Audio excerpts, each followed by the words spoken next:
So tonight is a big game in the playoffs as it is the Indiana Fever's last chance. It is their last game, possibly last home game of the season. It's their last chance to stay in the playoffs. And let's be 1000% honest. It's going to be their last game of the season. They need a combination of the Dream being terrible and them being exceptional to win. And I don't know if that combination is possible.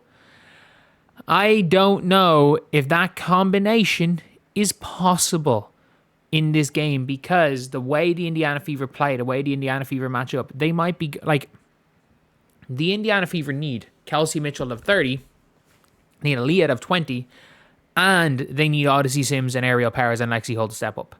While Brittany Griner, Bree Jones stinking it up, Alicia Gray and Ryan Howard being even worse than they were in game one, Tahina Pau not being able to hit a shot, and Maya Caldwell not playing well.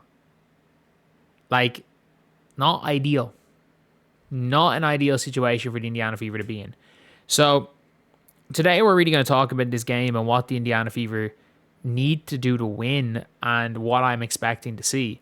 And I still cannot believe that I got called a hater in my WNBA preview by predicting the Fever to lose round one. I still can't believe it. People literally said the finals was going to be the Fever versus the Lynx and the Lynx winning in game 7. Are people crazy? This Indiana Fever team has scored less than 70 points like 5 times. In fairness, one of them was with Caitlin Clark, but it was her first game back. The Valks have held the Indiana Fever under 73 times, I think. The Dream have held the Fever under 60 once. The Fever have won a few games in the 70s. Like, this is a team that doesn't score well. And they don't really defend well either. They're better defensively than last year, sure. But it's the style of game they play. They try to drag you down, don't have the personnel to drag you down. So, for me, I'm like, the Fever versus the Dream here, there's one real key. And if we look at what happened the last time, in the last game, the Fever were in it till the 4th quarter. The problem is the Fever just really struggle to score the ball. Like, they have quarters where they struggle, and they're just not as physical. So, if you're not as physical, you don't make it be a physical game. Allow it be a fast-paced game. Like, the Indiana Fever shot 2 for 6, 10, 12, 14, 15. They shot 2 for 15 from 3, and that's not even uncharacteristically bad for the Fever. It's not. The Fever aren't a good shooting team. They don't shoot a lot of threes. So, for me, I'm like, they just got to keep letting it fly. Bree Turner cannot be on the floor while the team is ahead. It's as simple as that. Bree Hall, play Bree Hall. I don't care if she hasn't played that many minutes. You've got to risk it. Because if Stephanie White does not take a risk and try to win this game, if she tries not to lose this game, and maybe we get lucky, we're not going to win. We don't have the firepower. If she tries to win, and to win, you've got to take risks. And I understand she's the most risk-averse coach in this league, but you've got to take risks. We're not good enough player for player-wise to go out with our normal tactic and win. We're not gritty enough to drag them down. We don't have enough talent to go with our normal rotations and just beat them. We don't have enough shooting and spacing for Kelsey Mitchell to go and get downhill and affect the game as an off-the-ball player. Yes, she can score on the ball, but we don't have enough spacing for her to affect the game as an off-the-ball player. We absolutely need Steph White to do something new. And could that lead to a 30-point loss instead of a 15-point loss? Sure. But if we lost a lottery pick to enter the playoffs with a game plan of let's try to lose by as little as possible, then what the fuck are we doing? This is literally a draft where the first 6 picks are projected to be all-star caliber players. I don't think it with bets, but the first 6 picks are all projected to be all-stars. And then the gap between 6 and 7 is monstrous. Like 7 currently in mock drafts is a super senior who was not going to be a first round pick last year. And the top 6 picks are projected to be all-stars. If you were in the lottery, you were getting an all-star, a player that's expected to be an all-star. You were getting one of Flau'jae, AZ, or Awafam. If you were getting one of Flau'jae, AZ, or Awafam. But now we've got Timu Katie Lu in Garzone who might be gone by the time we pick at 10. Kiki Rice's name is better than her ability. For me, this is a 6-person draft. This is a 6-person draft. And it doesn't have the depth of last year either. Like, we're going to fuck about and take Reagan Beers, aren't we? We're going to go and fuck about and take Reagan Beers. Like, at this stage, we have the 10th pick. Just take Hannah Stolke, because at least she fits.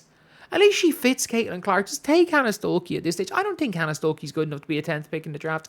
But we're not going to get her at 30 or at 25. She's not going to be there for a second round pick. She's not going to be there at 25. So why not just take her? Why not just take Hannah Stolke? Like, she at least fits, but they won't take Hannah Stolke because they have KK Timpson, who's probably just less of a seamless fit than... I don't know. We really fucked it, didn't we? We really fucked it. And this is going to be the end. This is going to be the end because Steph White's going to try make this game make it a boring-ass game. She's going to play Stephanie White basketball. Kelsey Mitchell's going to get hers while no one else is getting theirs. Aaliyah Boston is going to start trying to post up Bree Jones. She's going to try out Bree Jones, and she's not Bree Jones. Aaliyah Boston's better than Bree Jones, but if you're trying to make Aaliyah Boston play like she's Bree Jones against Bree Jones, she's not going to win. Let Aaliyah Boston be Aaliyah Boston. You might have a chance. Kelsey Mitchell's just going to do Kelsey Mitchell things. Pull Odyssey Sims aside and tell her this is not your team. Stop looking for yours the whole time. Pray that Lexi Hull hits a jump shot. You better tell Shea Petty, unless you are catch and shooting for 3, you are not allowed to shoot the ball. Bree Turner, you just don't play her. Just don't play her. Like, I understand what she brings on the defensive end. Don't play her. You're not going to win the game. Bree Turner is there to stop the other team scoring. Your team will not score when Bree Turner's on the floor. You need to just outscore them. And people were just like, oh, when I said the Fever are just going to need to outscore more points, they're like, yeah, that's the point of winning. But no, like, you can win basketball games in different ways. Like, you can go out with the tactic, obviously scoring more points, but you can go out with the tactic of our goal is to win a game in the 80s. And we're going to make it an offensive focused game. We're going to push the tempo. We're going to make it a game where both teams score high.